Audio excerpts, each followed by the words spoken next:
Bapa di surga, kami rindu seperti lagu ini. Kami tetap setia melayani-Mu sampai akhir hidup kami. Karena itu panggilan Tuhan bagi kami. Karena itu misi-Mu bagi kami. Karena Engkau sudah memberikan talenta karunia yang harus kami lakukan, kami kerjakan untuk melayani sampai mati. Sampai kami di surga pun kami tetap melayani Allah. Bapa, berikanlah kepada kami pemikiran seperti ini. Bukan hanya kami nyanyikan, tetapi kami lakukan ada di dalam kesadaran kami yang penuh. Bapa, kami menyerahkan waktu ini. Kami akan mendengarkan firman-Mu, belajar bersama-sama. Biar Engkau memberkati kami semua, memberkati hamba-Mu, memberkati jemaat Tuhan dimanapun berada, bersama-sama bertumbuh di dalam Engkau.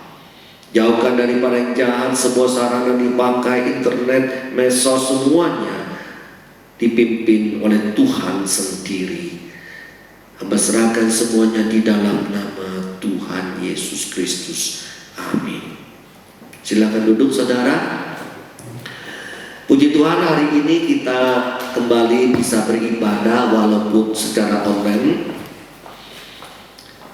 Karena kita tidak bisa offline sebab masih di dalam pembangunan, masih dalam pemasangan keramik, dan kita harapkan minggu depan kita bisa ibadah secara offline maupun secara online. Baik, sidang jemaat yang dikasihi Tuhan, tema kita pada pagi hari ini gereja yang am.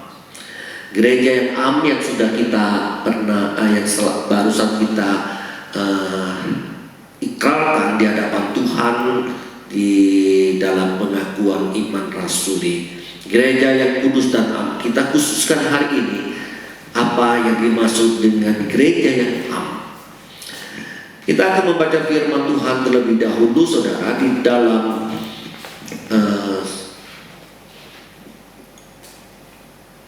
1 Korintus 12 sampai 13.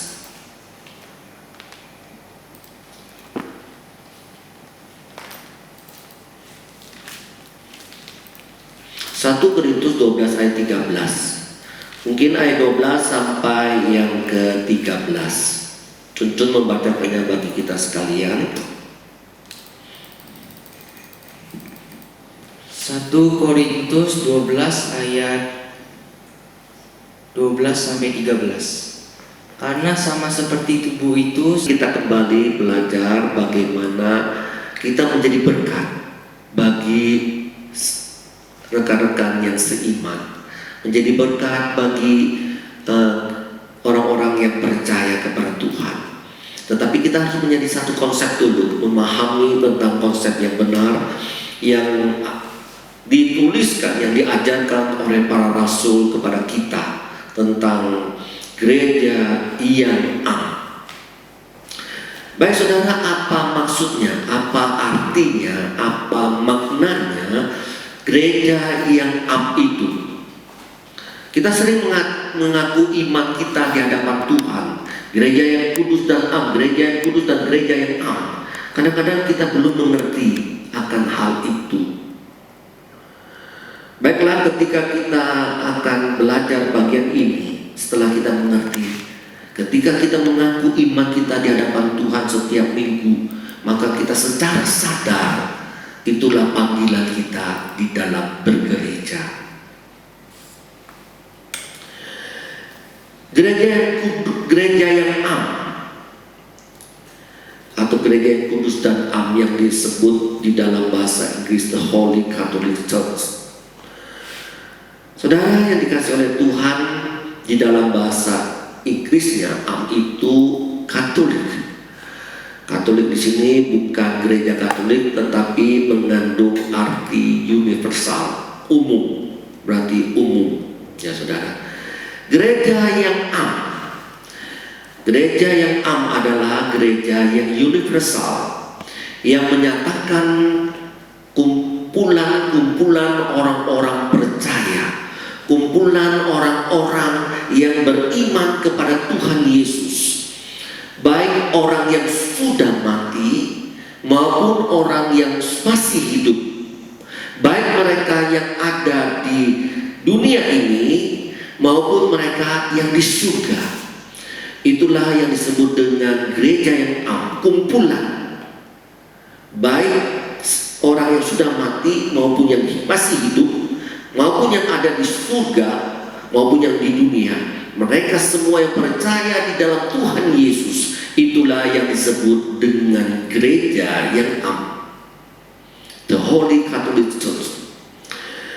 Jadi saudara, gereja yang universal, gereja yang adalah umat Tuhan yang tidak boleh dibeda-bedakan. Berdasarkan apa? Tidak boleh dibeda-bedakan berdasarkan 3 hal. Tidak boleh dibeda-bedakan melalui suku, tidak boleh dibeda-bedakan kebangsaan, tidak boleh dibeda-bedakan status sosial. Saudara, tidak boleh dibeda-bedakan, dipisahkan. Kamu orang Kristen, saya orang Kristen. Kamu orang Tionghoa, kamu orang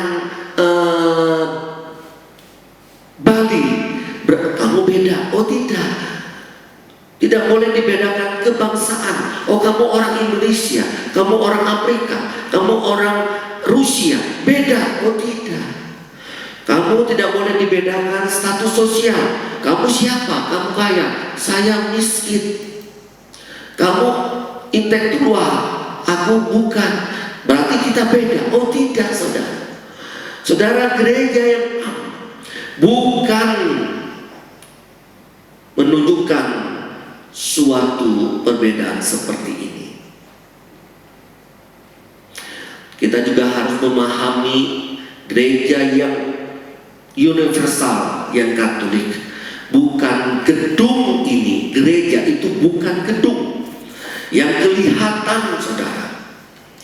Saudara yang dikasih oleh Tuhan, sekali lagi, kita sering memahami, melihat bahwa itu gereja Tionghoa. Oh beda dong dengan gereja yang di Batak itu, gereja-gereja yang di suku Toraja itu. Saudara, kalau kita berbicara tentang gereja yang itu tidak ada perbedaan. Biar mereka di sana, gereja di Toraja, baik mereka di Kalimantan, biar itu mereka di Amerika, tidak ada perbedaan. Tidak berbicara tentang gereja lokal, tidak berbicara tentang GPMII saja, yang tidak berbicara tentang HKBP saja. Tidak. Gereja yang ada gereja-gereja di seluruh muka bumi yang berbeda-beda suku, yang berbeda-beda status sosial, yang berbeda-beda kebangsaan. Itu adalah satu. Saudara yang dikasih oleh Tuhan, kita juga ingin memahami apa yang dimaksud dengan gereja yang universal itu. Apa yang diajarkan oleh para rasul kepada kita, gereja-gereja saat ini. Sekali lagi, gereja yang tidak boleh menganggap umat Tuhan lainnya di luar dari gereja saya, di luar dari denominasi saya itu berbeda. Kita jangan menganggap Pantai Kosta, Karismatik, Baptis, Protestan itu berbeda. Tidak, saudara. Kalau kita berbicara tentang gereja yang kita tidak menganggap umat Tuhan di luar dari suku saya itu berbeda. Oh tidak, saudara. Kita tidak menganggap umat Tuhan di luar dari bangsa Israel, Indonesia berbeda. Tidak, saudara. Kalau kita melihat apa yang dilakukan oleh Tuhan Yesus sebagai kepala gereja, dia melakukan satu perkara yang besar yang sudah memberikan eksempel, menjadi suatu contoh bagi seluruh gereja-gereja di dunia ini, bahwa Yesus datang ke dalam dunia untuk mati, untuk menyelamatkan bagi semua orang. Bagi orang Indonesia, menyelamatkan orang Afrika, juga menyelamatkan dari orang-orang, baik mereka yang berintelektual maupun mereka yang tidak, baik mereka yang sehat atau yang sakit, baik mereka yang kaya atau yang miskin. Saudara yang dikasihi oleh Tuhan, Tuhan datang menjadi juru selamat bukan untuk bangsa Yahudi saja, tetapi seluruh bangsa yang ada di dunia. Saudara, Tuhan Yesus sudah memberikan contoh kepada kita bahwa karya dia sebagai kepala gereja sudah menunjukkan kepada kita bahwa kita adalah satu adanya, universal. Kemudian kita memahami lagi gereja yang am. Apa yang dimaksud dengan gereja yang am?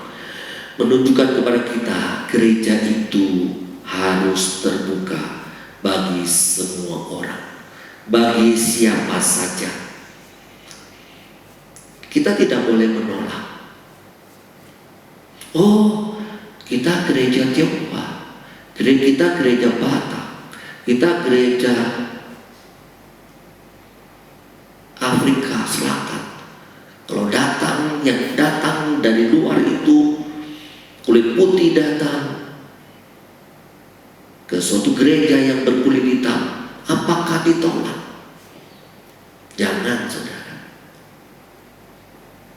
Kita orang Tionghoa, apakah kita datang kepada gereja Batak, orang Batak menolak kita? Saudara yang dikasihi oleh Tuhan, kita tidak boleh mempunyai sikap seperti itu. Tapi mungkin kita tidak menolak secara langsung. Nah ini, saudara, mungkin kita tidak menolak. Pergi kamu jangan ke sini. Ini bukan tempat kamu.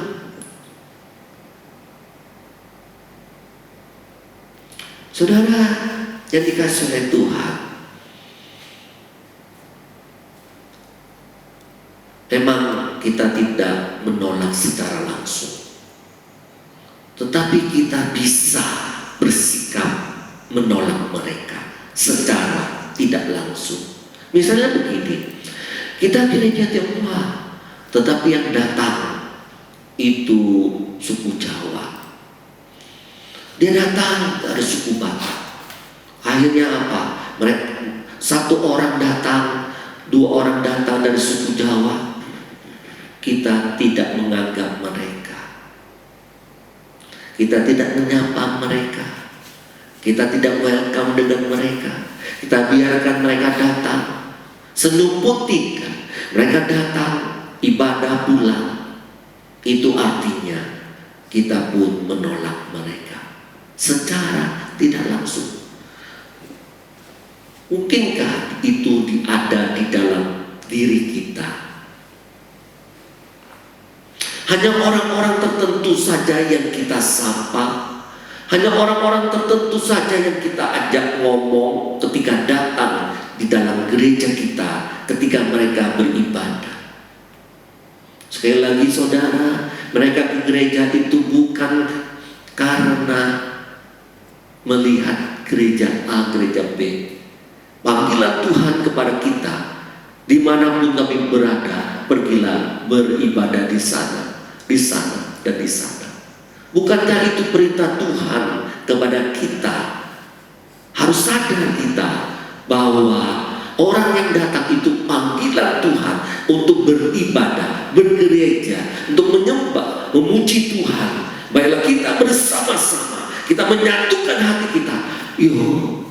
Dia kan bawa kita, dia kan bukan suku kita. Biarlah kita nyanyi, kita menyatukan hati kita di antara suku kita. Walaupun di dalam satu gereja, biar mereka ibadah sendiri, memuji Tuhan sendiri. Saudara yang dikasih Tuhan, mungkin kita bisa seperti itu. Ada di gereja-gereja orang-orang seperti itu, ya pasti ada. Oleh sebab itu hari ini Tuhan mengajarkan kepada kita, Rasul mengajar kepada kita, gereja yang ingat, kita harus sadar bahwa setiap orang yang mau beribadah di gereja kita, itu dia dan saya. Apapun statusnya, apapun kebangsaannya, apapun sukunya, ketika mereka beribadah dengan kita menyatukan hati kita di dalam roh dan kebenaran untuk menyembah kepada Allah. Jangan kita berpikir lagi ibadah nih. Kita berpikir, siapa dia pakai baju begini, siapa dia hitam sekali, itu kan bukan dari wargaku, bangsaku, sukuku. Kok dia seperti itu ya? Saudara, itu sikap yang salah. Itu cara yang salah.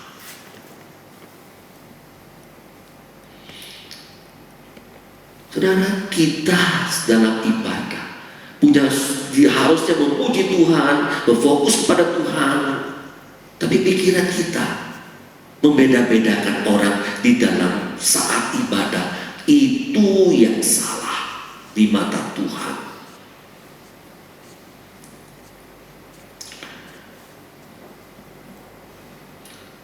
Saya selalu di mana ada orang yang baru datang, siapapun dia, saya pasti menyapa mereka, menyambut mereka dari hati ke hati. Saudara yang dikasih oleh Tuhan, inilah panggilan. Sesibuk apapun kita di dalam bergereja, sebagai hamba Tuhan, sebagai gereja, sebagai pemimpin gereja, ada orang-orang yang baru beribadah. Apakah kita cuek, kita biarkan, kita acuh terhadap mereka? Memang sebagai pemimpin gereja, kita ada kesibukan, tapi marilah kita menyempatkan diri untuk menyapa mereka bahwa you and me, unity, universal. Kita menyapa mereka, apakah hari ini mendapatkan berkah dalam ibadah bersama dengan kita? Itu adalah welcome, itu adalah sikap yang unity kepada orang-orang yang datang. Saudara yang dikasih oleh Tuhan, inilah yang Tuhan ajarkan kepada kita. Gereja yang menunjukkan keterbukaan kepada orang-orang yang seiman. Kita satu.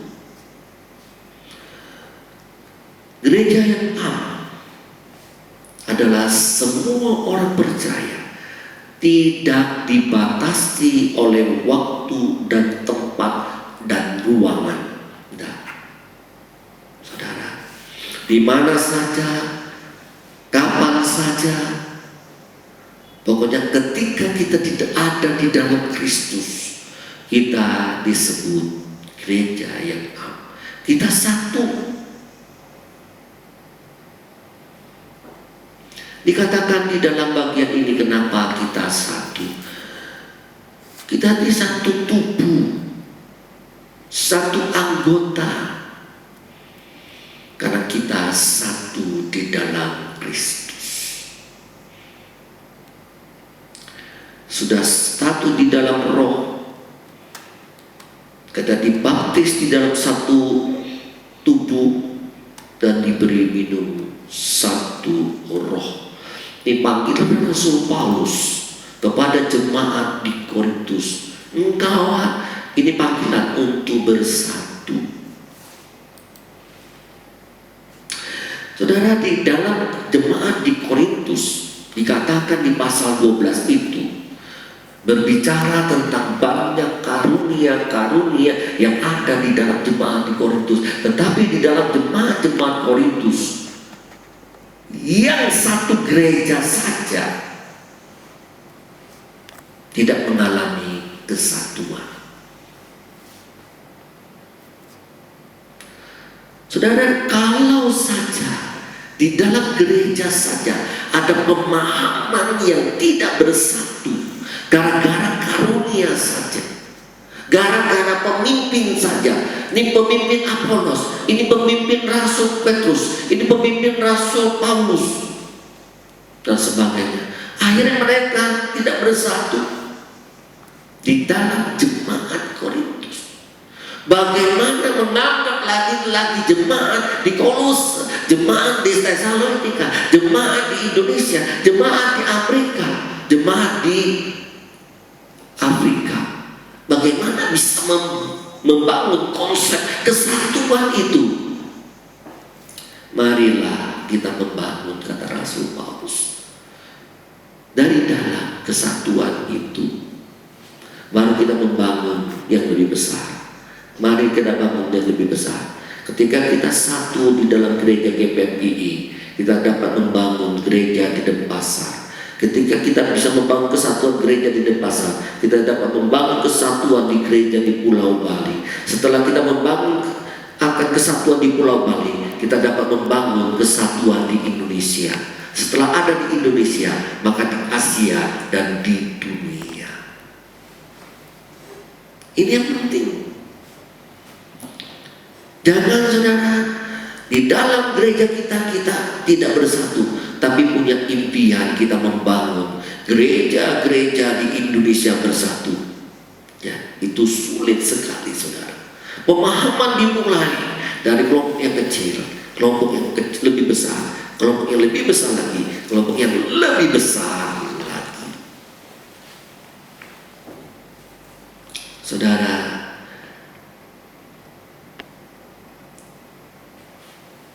khususnya gereja yang ada di GPMII Denpasar, pendeta rindu jemaat GPM Denpasar bersatu. Kemarin saya melihat satu gereja yang sedang membangun.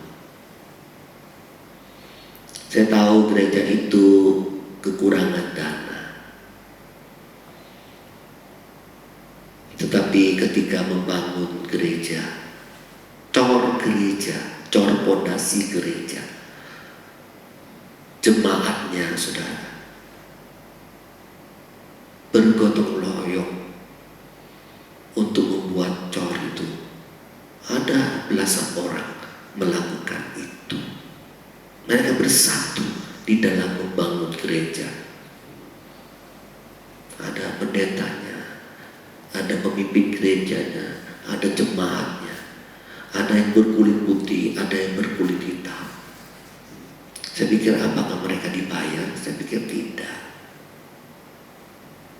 Tetap tentu mereka dikasih makan siang, makan malam, snack, kopi, teh, pasti. Tapi saya percaya mereka tidak dikasih gaji, tetapi mereka mau membangun gerejanya. Tidak heran gereja itu diberkati Tuhan. Itu ada di Pulau Bali. Saya melihat gereja itu, saya berdoa, tidak heran Tuhan, gereja itu diberkati Tuhan. Banyak orang-orang diselamatkan melalui gereja itu. Saudara, saya rindu. Jangan berkata, yuk kerja, itu urusan. Ini bagianmu, sudah kamu kerjakan. Saya diam di rumah, saya tidak melakukan apa-apa. Saudara yang dikasih oleh Tuhan, ini kita harus memahami. Kita harus bersatu. Di dalam kita membangun gereja, kita bersatu. Di dalam membangun suatu pelayanan yang kuat, kita bersatu. Di dalam menginjilan, kita mencari jiwa-jiwa bersatu. Oh, itu tugasnya pendeta saja. Jangan.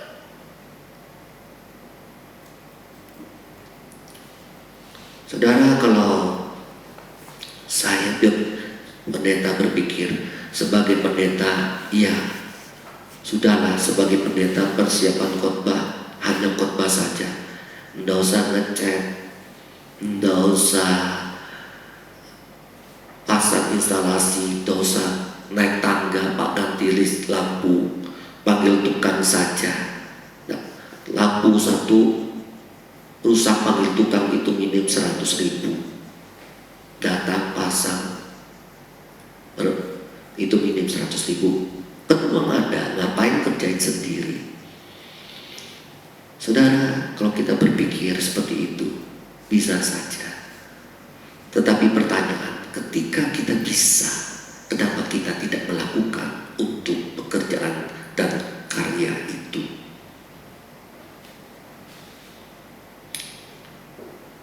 Saudara yang dikasihi Tuhan, kita bersatu untuk membangun gereja, kerajaannya.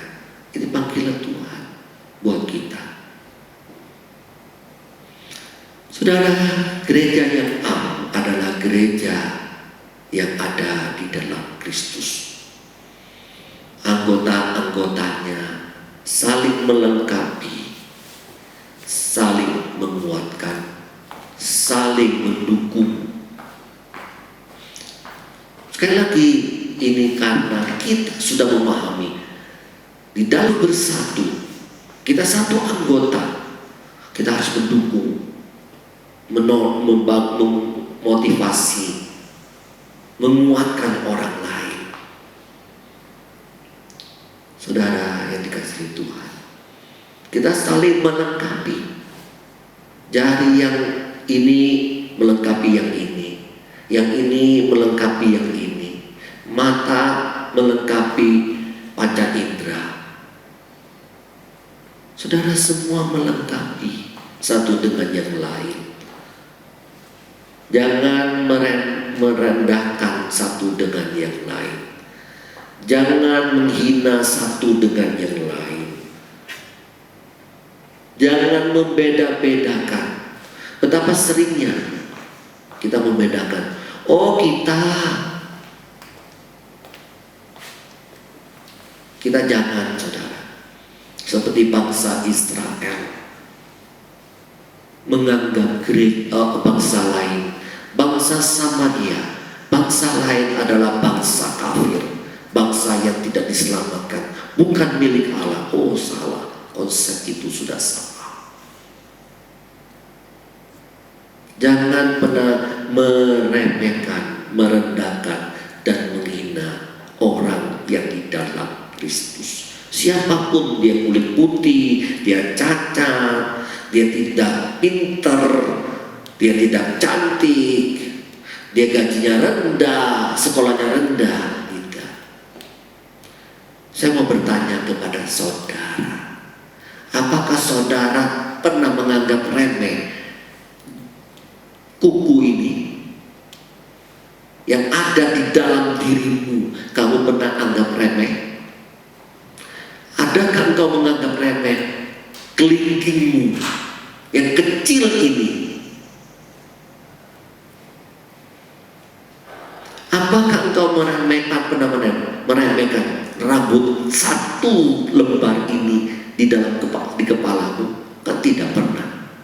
Oleh sebab itu, jangan pernah menghina, meremehkan satu tubuh dengan yang di dalam Kristus itu. Ini penting kita sadari. Mungkin negara-negara adidaya yang hebat, yang besar-besar bisa meremehkan akan negara-negara yang kecil.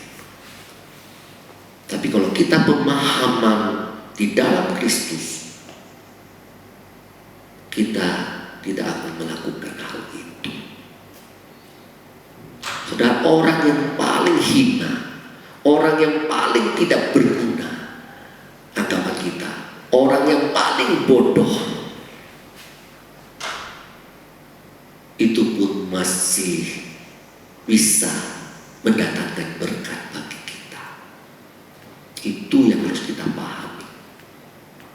Oh, dia tidak berguna, tidak mungkin. Oh, dia orang miskin, tidak berguna bagi gereja kita. Ini orang-orang di kulit hitam tidak berguna bagi gereja. Siapa bilang? Ketika kita punya konsep itu, kita melawan Allah. Kita melawan kepala gereja itu. Beranikah kita berkata, you and me different? Padahal kepala gereja sendiri tidak pernah berkata ini dan itu, this and this different, tidak pernah. Tapi kita sebagai anggota berani berkata you and me different. Hebat kita, lebih hebat daripada sang kepala gereja itu. Saudara, kita harus sadar dan sadar akan hal ini. Biar Tuhan menolong kita. Kita jangan mendirikan suatu tembok pemisah seperti bangsa Yahudi yang sudah membedakan bangsa Yahudi dengan bangsa lain. Akhirnya tembok pemisah ini sudah dihancurkan, sudah diruntuhkan oleh Tuhan Yesus Kristus. Mau kita mendirikan lagi tembok pemisah itu? Dulu ibadahnya laki-laki dan perempuan itu berbeda. Oh, tidak boleh, perempuan itu beda. Ada tembok pemisah, tetapi karena karya Kristus, tembok pemisah ini sudah diruntuhkan, dihancurkan. Beranikah GPI Denpasar beribadah, perempuan di sana, laki-laki di sana, bikin tembok pemisah? Itu melawan Allah. Saudara yang dikasih oleh Tuhan, inilah yang Tuhan ingin sampaikan kepada kita. Ketika kita berkata gereja yang kudus dan am, gereja yang am, kita harus memahami apa? Bahwa gereja yang dipersatukan oleh Tuhan Yesus Kristus, baik yang masih hidup maupun yang sudah mati, baik yang ada di bumi maupun yang di surga, tetap itu unity, satu, tidak dibeda-bedakan. Gereja universal tidak boleh dipisahkan suku, kebangsaan atau status. Juga tidak boleh menganggap gereja yang am itu terbatas oleh ruang dan waktu atau lokasi itu. Gereja yang am itu tidak boleh menciptakan suatu tembok pemisah antara tubuh Kristus. Ini yang Tuhan sampaikan kepada kita. Marilah kita sadar, ketika kita mengaku iman kita di hadapan Tuhan dengan pengakuan iman rasuli, kita berkata gereja yang kudus dan am. Ingatkan saya, jemaat di sini, jemaat dengan saya itu satu. Saya tidak boleh merendahkan, karena Kristus tidak pernah merendahkan, tidak pernah menghina tubuh anggota yang lain. Saya pun tidak pernah tidak boleh menghina itu. Baik gereja Katolik di dalam Kristus, gereja Pantekosta di dalam Kristus, gereja Protestan di dalam Kristus, gereja Pantekosta di dalam Kristus. Siapa yang ada di dalam Kristus, kita semua universal, satu. Biar Tuhan menolong kita, memberkati kita, dan kita boleh terus membangun kesatuan itu dengan tubuh-tubuh Kristus yang lain. Amin. Bapa, ampunilah segala kesalahan dan dosa kami, konsep-konsep di dalam bergereja, sikap kami kepada orang-orang lain yang di luar suku kami, di luar bangsa kami, di luar denominasi kami. Kami sering tidak menyatukan diri dengan mereka. Kami masih bisa membangun tembok pemisah itu, berani seperti itu. Padahal Tuhan Yesus sudah meruntuhkan tembok pemisah itu. Bapa di surga, kami tahu Tuhan ada banyak denominasi yang ada di dunia ini, di dalam tubuh Kristus. Itu karena Engkau izinkan terjadi. Karena kami tahu dari satu denominasi punya kelemahan dan punya kelebihannya masing-masing.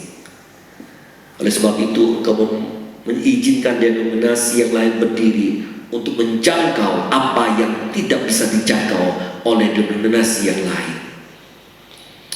Bapa, ingatkan kami, walaupun kami berbeda, tetapi kami satu di dalam tubuh Kristus. Engkau sang kepala gereja yang terus mempersatukan akan gereja-gerejamu di muka bumi ini. Biarlah kami terus mengerjakan panggilan ini. Terlebih Tuhan, ketika kami selalu melakukan pengucapan pengakuan iman rasuli tentang gereja yang gereja yang universal ini, ingatkan dan sadarkan kami supaya kami pun bersatu. Dimulai di dalam gereja yang kecil, dimulai ya Tuhan. Terima kasih Tuhan, kami rindu GPMI Denpasar, jemaat-jemaatnya dipersatukan di dalam membangun tubuh Kristus. Terima kasih Bapa. Ini doa kami. Di dalam nama Tuhan Yesus Kristus kami berdoa.